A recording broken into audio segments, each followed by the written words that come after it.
Hello? Hello everyone, today we will continue with the course on HCI storage. Previously, we have already introduced the basic structure of hard drives. Today, let's take a look at, regarding hard drives, the most important aspect is storage, right? Capacity is the most important. So first, what does the capacity of a hard drive depend on? It relates to what we discussed in the last session. Cylinders, heads, sectors, and so on are related to this. Here, we can first take a look at this formula, which is quite long. Our formula is like this. The capacity of the hard drive is equal to the number of cylinders, multiplied by the number of heads, then multiplied by the number of sectors, and then multiplied by the size of the sectors. It's actually quite long, and the unit is generally terabytes or gigabytes.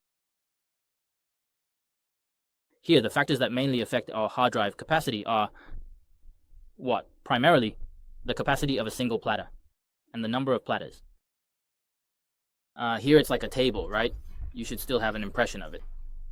In the last class, we actually already mentioned that all our platters with the same radius delay form this cylinder, which is our cylinder. It mainly determines the actual physical location of our data storage. Yes, the actual physical location. The read-write head corresponds to each platter, and it is responsible for reading and writing data. The sector is the smallest storage unit of our track, usually 4K. So when calculating here, you multiply these four values together. For example, let's say a hard drive has 1,000 platters, 4 read-write heads, 100 sectors, and each sector is 512 bytes in size. What would the capacity be? You can calculate it by multiplying these four values together. 1,000 times 4 times 100 times 512 bytes, which is approximately equal to about 200 megabyte. About 200 megabyte. The capacity calculation is simply multiplying these four values together. There's not much technique involved, just multiply them. If you encounter larger numbers, you can use a calculator. This is the method for calculating our capacity, specifically the capacity of a disk. If we want to increase our storage capacity, the key lies in two main points. The first point is the capacity of a single platter. In this case, we can increase the data density, for example, through perpendicular recording technology or including any other methods that can increase our data density will work. Here, it's not about making the hard drive larger, but rather increasing the density within the hard drive, while keeping its size unchanged.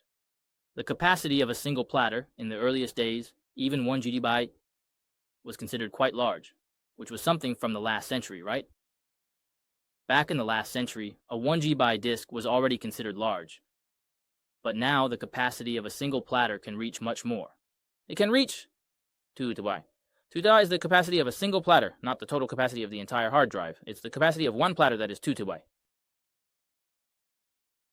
The number of disks is also an important point. The number of disks here, our normal 3.5-inch hard drive, can hold up to 5 disks. So the capacity is generally about 20 TB. The capacity of 20 TBB can also be increased by increasing the number of disks. Hey, increase the capacity of our single disk. This is us. The capacity of the hard drive. Calculation. Besides the hard drive, another very important aspect, apart from storage, is the cache.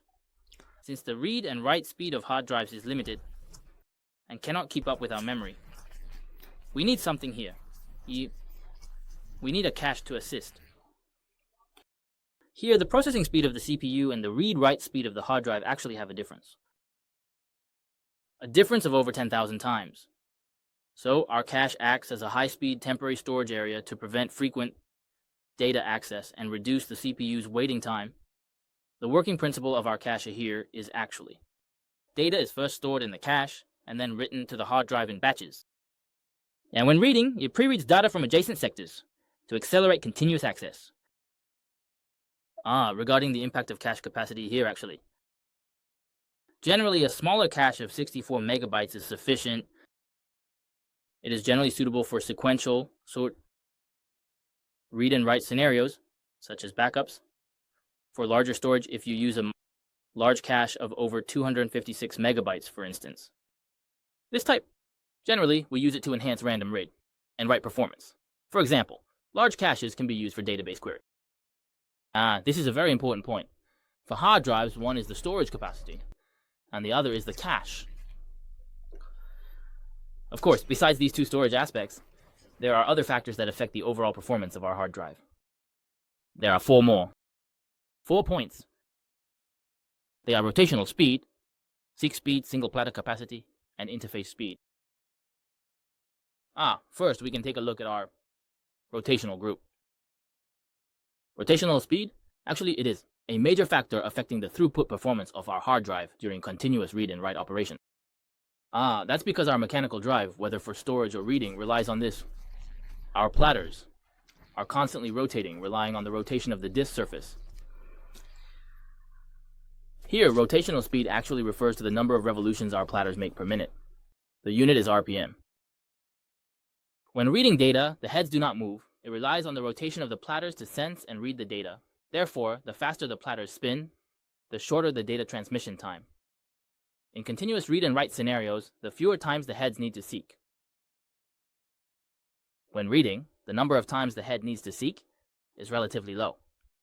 So, if we want to increase our throughput, or IOPS value, rotational speed is the main influencing factor.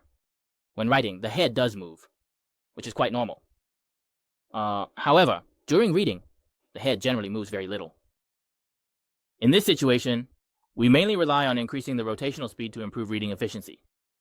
This is an issue related to rotational speed. The second factor is seek speed. Seek speed is the main factor affecting the random read and write performance of our hard drive. While rotational speed affects continuous readable and throughput, seek speed is the primary factor for the hard drive's random read and write performance. For random read and write, it requires frequent changes of tracks to find data, right? To locate data in different positions. Therefore, at this time, the time used for data transmission is actually very little compared to the time consumed by changing tracks. Why? So, if the seek speed can switch tracks faster, it can also enhance our performance. The efficiency of reading and writing. So the seek speed is also one of the more important factors. The third point is the number of platters, and we actually mentioned the platter capacity earlier. The higher the platter capacity, the greater the amount of data in the same space. This means the data density is higher, under the same rotational speed and seek speed, keeping the other two factors unchanged. The larger it is. That is, the higher the data density, the better the read and write performance of the hard drive will be. Overall, these are the main points. The faster, the better. The faster the rotational speed, the better. The faster the seek speed, the better. The larger the capacity, the better. The last point is our interface speed. As for the interface speed, the current theoretical interface speed already meets the maximum external transfer bandwidth that a hard drive can achieve. In a random I/O environment, the interface speed becomes even less important, so the bottleneck mainly lies in the 3 aspects mentioned above, especially in the seek speed. Actually, the interface speed has already reached a point. It has already reached the maximum, you could say the highest bandwidth, and it basically can't be improved any further. So the interface speed is actually the least important factor, with the main factors being the 3 mentioned above. Especially during sequential read and write operations, the main issue is the rotational speed. For random read and write, it's a matter of seek time and seek speed. Capacity can help it read and write faster and retrieve more content quickly. So the first 3 factors are more important. As for the fourth, it's enough for everyone to be aware that interface speed is now far higher than the internal speed of the hard drive, so it no longer has a significant impact on performance. These are the 4 factors that affect the performance of a hard drive. In summary, the first 3 factors are essentially the bigger the better, the higher the better, the faster the better. The last one basically has no significant impact. These are the different factors that affect a hard drive.